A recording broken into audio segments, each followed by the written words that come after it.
Which is better, the city or the country? Thanks to science, we finally got the truth, and let's battle!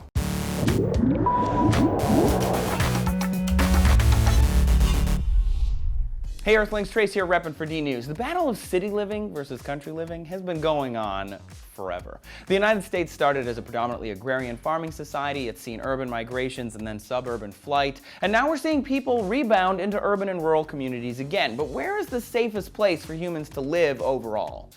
In the concrete jungle or the actual jungle? The Purple Mountain's majesty or the majesty of public transportation? A new study from the Annals of Emergency Medicine has determined which of the two is safer.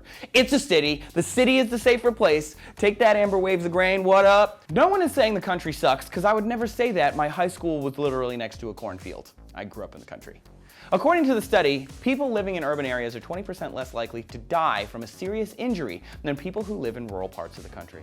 Looking at the major ways people die before their time, the burden is heavily on rural. The top 3 non-health related killers across our nation are drug-related poisoning, shootings, and car accidents.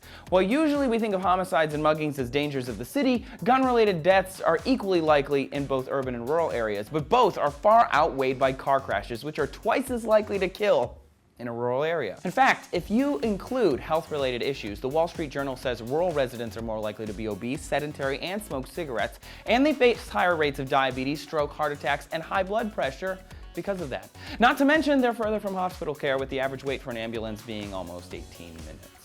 Urban areas ain't always raise the sunshine through the smog either. Nature published a study in 2010 finding mood and anxiety disorders are definitely more prevalent in city dwellers. Simply being raised in a city strongly increases the chances of developing schizophrenia. Wow. Is anxiety, depression, and a possible mental breakdown worth able to walk to a theater on a Tuesday? I don't know. People in urban areas also have higher rates of sexually transmitted infections and produce low birth weight babies more often. They have higher rates of asthma, food allergies, and autoimmune disorders than country folk.